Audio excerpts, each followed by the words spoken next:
Hello friend, welcome to special track channel.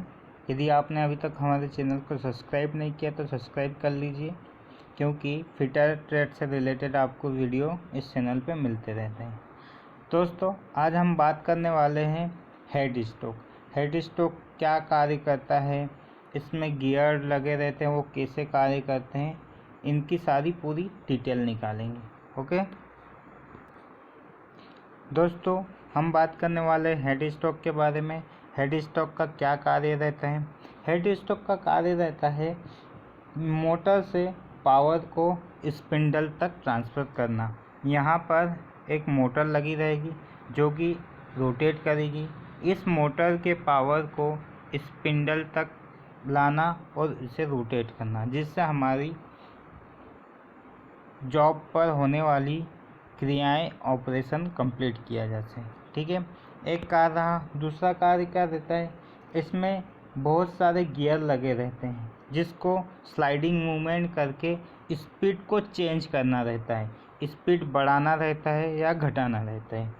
और इसमें देखें तो इसकी व्यवस्थाएं क्या रहती है, इसमें फंक्शन क्या रहते हैं। इसमें लुब्रिकेशन के सिस्टम रहता है जिससे गियर को और बियरिंग को लुब्रिकेशन किया जा सके। स्लाइडिंग मूवमेंट होता है इसमें गियर का, जिससे इसको लुब्रिकेशन की आवश्यकता पड़ती है।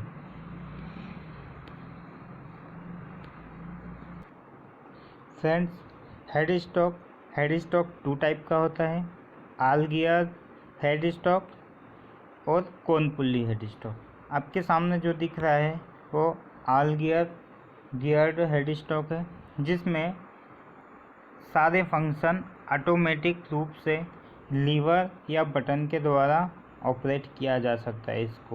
इसमें लीवर लगे रहते हैं जिससे स्पीड को कम या ज़्यादा किया जा सकता है, स्पीड को बढ़ाना रहता है। तो इस चार्ट के अकॉर्डिंग यहाँ पर सिलेक्ट करना पड़ता है, जिससे इस आल गियर हेड स्टॉक की स्पीड ऑटोमेटिक बढ़ जाती है या घट जाती है। लीड स्क्रू को ऑपरेट करने के लिए यहाँ पर ये स्विच लगे रहते हैं जिनकी सहायता से इसको चलाया जा सकता है।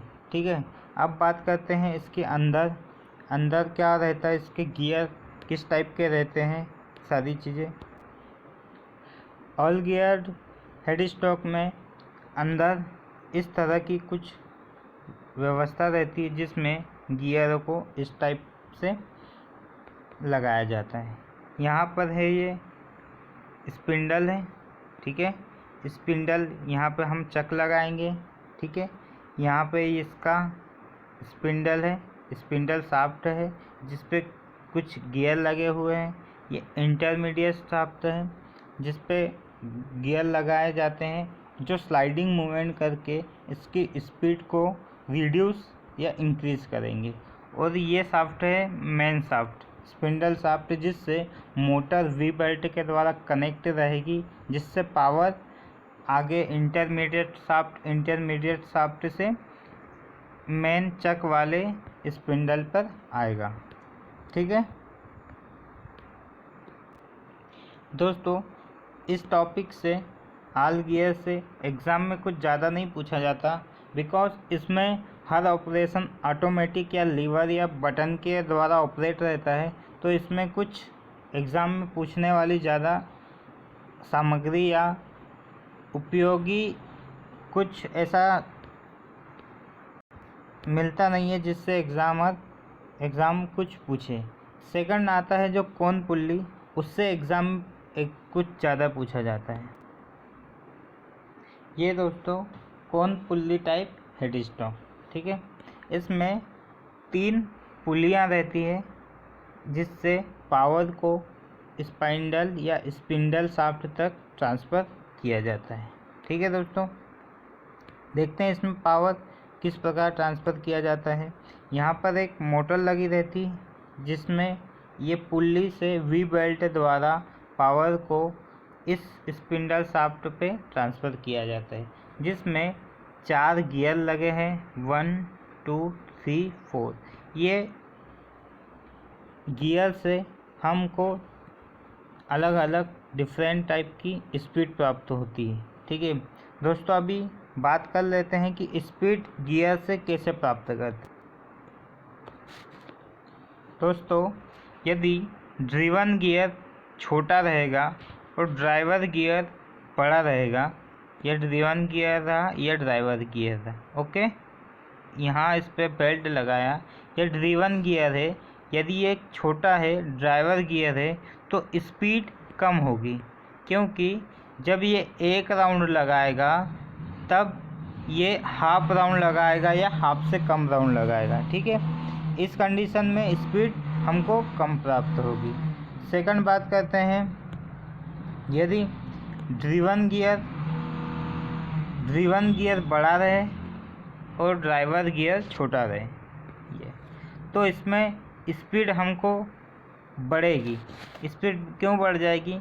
जब ये एक राउंड लगाएगा उस समय में ये 2 राउंड घूम लेगा, इसलिए स्पीड यहाँ पर इंक्रीज़ हो जाएगी। स्पीड क्या होगी? इंक्रीज़ होगी। मेनली गियर का क्या काम होता है? गियर के 2-3 कार्य होते हैं। कुछ कार्य देख लेते हैं जो यहाँ पर आवश्यकता है। गियर के कार्य होते हैं स्पीड या पावर को ट्रांसमिट करना। फर्स्ट कार्य क्या होता है? पावर को ट्रांसमिट करना। ठीक है, दूसरा कार्य क्या रहेगा? स्पीड को बढ़ाना, कम या ज़्यादा करना। तीसरा क्या रहेगा? रोटेशन चेंज करना। रोटेशन किस प्रकार चेंज करेंगे अपन? कोई गियर ये है, दूसरा गियर इस प्रकार है। यदि ये गियर इस साइड रोटेशन करेगा तो ये वाला गियर इस साइड ये क्लॉकवाइज करेगा तो ये एंटी क्लॉकवाइज करेगा। इस प्रकार गियर क्या करते हैं? रोटेशन या मोशन की दिशा भी चेंज करते हैं। और कुछ गियर रहते हैं ब्रेक एंड पिनियन, जो रेखीय गति को घूर्णन गति में चेंज करते हैं, इत्यादि। तो दोस्तों देखते हैं यहाँ पर गतियाँ कितनी मिलती हैं। ये मोटर से वी बेल्ट लगा है, ये बेल्ट लगा है। इस बेल्ट से यदि हम चक को रोटेट करते हैं तो हमारी स्पीड इंक्रीज़ होगी, क्योंकि ड्रिवन गियर बड़ा है और ड्राइवर गियर छोटा है। जब ड्रिवन गियर एक राउंड चलेगा उस समय में ड्राइवर गियर 2 से 3 राउंड घूमेगा, इसलिए हमें स्पीड अधिक मिलेगी। आगे बात करते हैं, यदि हमारा वी बेल्ट नेक्स्ट पुली पर रहेगा, इस पुली पर रहेगा, बेल्ट को हम लगाते हैं ड्रिवन पुली बी और ड्राइवर पुली जी पर। इस पर लगाएंगे तो ड्राइवर पुली पहले से कुछ छोटी हो गई है और ड्रिवन पुली कुछ इससे बड़ी हो गई, तो जिससे स्पीड, पहले जो स्पीड प्राप्त हो रही थी उससे कुछ कम स्पीड प्राप्त होगी, क्योंकि जब ये एक राउंड लगाएगी तब ये एक से थोड़ा सा ज़्यादा लगाएगी, जबकि इससे पहले वाले केस में ये 1 से 2 राउंड लगा रही थी पुली। ठीक है, आगे देखते हैं, जब हमारा बेल्ट इसमें ड्राइवर पुली एफ पे और ड्रिवन पुली सी पर रहेगा तो स्पीड क्या रहेगी? इसमें ड्राइवर पुली छोटी और ड्रिवन पुली बड़ी हो गई है, जिससे स्पीड हमें कम मिलेगी। जब ये ड्राइवर पुली एक राउंड लगाएगी उस समय में ये हाफ या थोड़ा सा उससे ज़्यादा राउंड लगाएगी। ठीक है, बात कर लेते हैं आगे। जब ये ड्रिवन पुली छोटी है और ड्राइवर पुली बड़ी है, इसमें स्पीड हमें बहुत कम मिलेगी। जब ये ड्राइवर पुली एक राउंड घूमेगी उस समय में ये हाफ या हाफ से कम राउंड लगाएगी। ठीक है, इस प्रकार हमें 4 स्टेप 1 2 3 4 स्टेप पुली से हमें कितनी स्पीड प्राप्त हो सकती है। ये एग्ज़ाम में क्वेश्चन आता है कि 4 स्टेप पुली से हमें कितनी स्पीड प्राप्त हो सकती, तो हमें स्पीड प्राप्त होगी 8 स्टेप। ठीक है, इसका मेन कारण क्या है? इसका मेन कारण क्या है कि 4 पुल्ली है, तो 4 तो हमने डायरेक्ट स्पीड प्राप्त करी यहाँ से, ये बेल्ट एक नंबर पे लगा के एक स्पीड, 2 नंबर पे लगा के 2 स्पीड, ये तीसरे नंबर की पुली पे लगा के तीसरी स्पीड, चौथे नंबर की पुली पे बेल्ट लगा के चौथी स्पीड। ठीक है, अब 4 कैसे लाएंगे? 4 लाते हैं बैक गियर मैकेनिज्म से। इसमें बैक गियर मैकेनिज्म भी कार्य करता है, जो अभी इस कोन पुल्ले में प्रदर्शित नहीं है, आगे देखेंगे। बैक गियर मैकेनिज्म में क्या रहता है? इसमें बैक गियर लगाया जाता है इस तरह से,